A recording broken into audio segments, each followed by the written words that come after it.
very excited to be featuring another book talk. And I am Christina Tanasichuk, the executive editor of Homeland Security Today. And I think that we may have been hearing a little bit about FEMA recently. And so, talking with David Alexander, who's a senior technologist and national expert in disaster resilience, emergency preparedness, and geospatial sciences, is top of mind. And he has written a really incredible book called Disaster Nation, which you see here next to me. And we certainly encourage you to buy it and read it if you care about the nation's preparedness. But with that intro, welcome, David. Good to see you. Oh, thank you. And I really appreciate the opportunity to be here today. Well, we're thrilled to have you. We're thrilled to have you as part of HS Today's Book Talk series. And we want to get right into it. So, why would you write this book? Yeah, it's really been a passion of my life journey. Um, it's really personal as well as professional. I lived through Hugo as a teenager finishing high school. My family was directly affected. In fact, I had family members that stayed on the coast, didn't heed the warnings, learned their lesson the hard way, never did it again after that. So it's just been a lifelong journey. And then, 10 years of working in state government and helping build out the South Carolina state programs for emergency management and 911 during the 90s into the early 2000s. And then, taking the leap and step forward and coming to the federal government just after Katrina. In that journey, I just kind of started to rough out the contours of, this book over those years and probably some pent up frustration after Hurricane Helene and Milton and wife challenging me on you really need to put this out. And so I just sat down and said, okay, it's time, and let's release the book. That's fabulous because, as I said at the beginning, FEMA really is the talk of the town in many ways. A lot of opinions about what should happen to FEMA, a lot of opinions about kind of the focus of the previous administrator. Some people liked it, some people thought it was way off base. And you talk about FEMA or the current disaster management system as kind of a fractured system or fractured architecture. So speak to us a little bit more about what you mean by that. Yeah, I mean, I probably you should say a more accurate term is fragmented architecture. And that kind of is my way of what I tried to reflect in the book by going back and revisiting the history of saying we had this signature point in 1979 where Congress kind of said, hey, we've been sprawling and this is becoming a more pervasive issue for the nation. And Carter saying, okay, let's fix this by creating a new agency, the Federal Emergency Management Agency. And 35 years later, we seem to be in the same place we were in 1979.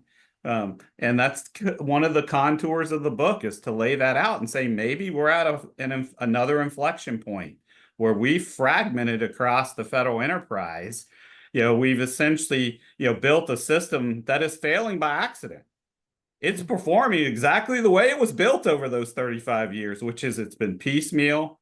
It's been reactive to significant and salient events over that time by putting programs into other agencies and creating capacity as needed. And that's resulted in an unprepared nation for a very complex risk landscape that is not getting any less risky over the future. No, certainly not. Certainly not. Whatever you want to say, the storms are bigger, the fires are hotter. It's just been expanding, and many are warning of it. Regardless of why you think it's happening, it's happening. So tell us, your solution is a national resilience agency. So tell us more about how that would look different from FEMA currently. Yeah, I think that's probably one of the unique parts of the book is I just didn't do this traditional science thing and say I'm just going to tell people what the science says and what the history that's resulted from that. I kind of wanted to take it one step further and say, well, if we know that from the science and technology, this is what it is and this is what we are able to do, what changes could we make or recommend making that might help us better position the nation going forward. And one of those key elements was that National Resilience Agency, which is really about realigning the federal role around its original purpose. FEMA was created to really address catastrophic events that exceeded the capacity of state and localities. And since that time, we've basically created a system where federal support is unconditional. Governors just request declarations, and they get relief. So the agency structure I propose would start to make it more unconditional, right?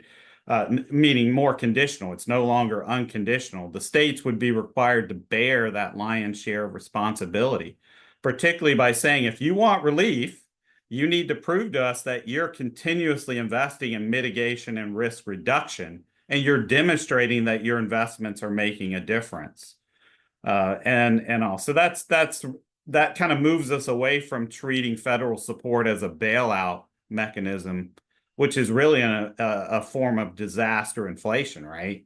Where we're reinforcing risky behavior and delayed action, and therefore we're escalating the federal cost, and really start to realign towards federal dollars should be utilized much more strategically with the states and the local governments, and also so I do like to kind of state that the book isn't about we're necessarily trying to shrink federal role or the federal investments. We're really trying to recalibrate, to rebalance, and better target those investments so that they really address and incentivize resilience for a variety of risks that the nation will and is currently facing. Well, it's interesting because the saying is that all response is local.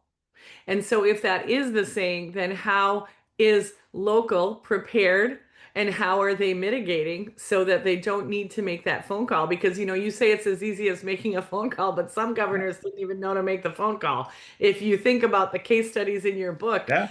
even that was tough. So, tell us a little bit more about the case studies you use, and then what from those events stands out most and really kind of supplants your thesis.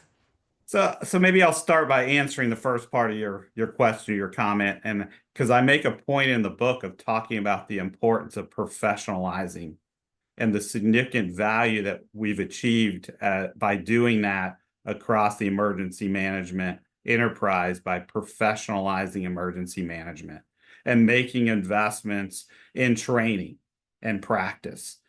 So that is one way that you try and facilitate capacity building, right? Is the federal government asserts a stronger role in cultivating and fostering standards of practice with the state and locals, and being a committed partner in building out that workforce of today as well as the workforce of the future. And I think I amplify that perspective throughout the book and into the closing chapters by saying that's one area where this agency as well as federal dollars could be better utilized with and paired with local dollars.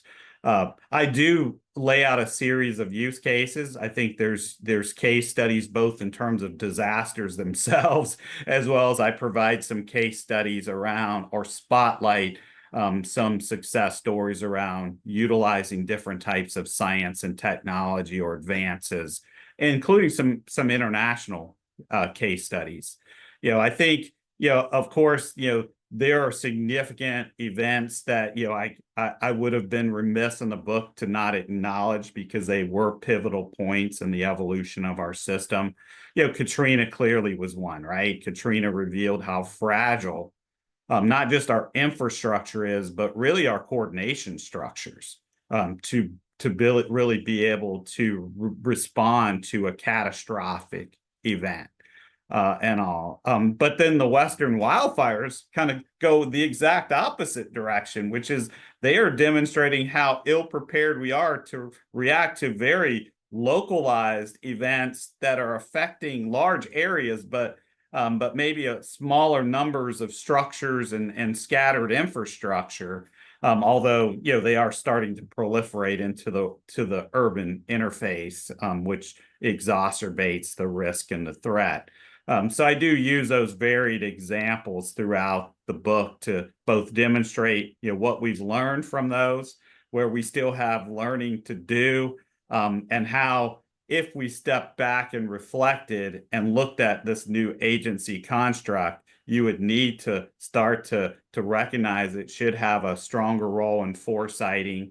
It should start to look at how it complements the state and locals in investing in innovation and facilitating the demonstration and fast tracking adoption of new technologies into the disaster management enterprise. And one point I will like to kind of make is I don't limit my definition of technology to be information technology or digital technology. I do talk about digital technology in the book, and some of its important and future contributions. But I also talk about new technology around insurance and risk financing. And then I talk about technologies around nature-based solutions, as well as technologies that are around infrastructure innovations, particularly around self-healing, self-sensing infrastructure. So I use technology very broadly in the book to recognize that there's a lot of potential across the U.S., both industrial complex as well as our research and science communities that we could bring to bear if we could better link it and align it to the practice and the profession. Absolutely. Well, and a lot of what you talk about as far as, local resilience and the examples that you give about local innovation. I mean, when you look at something like Katrina, that was a preventable situation, and it was absolutely local decisions that, I was working for the American Public Works Association at the time, and so I had public works directors calling me after that just saying, we'd been saying this and this and this for years about the mitigation that needed to happen so that ultimately that collapse wouldn't happen.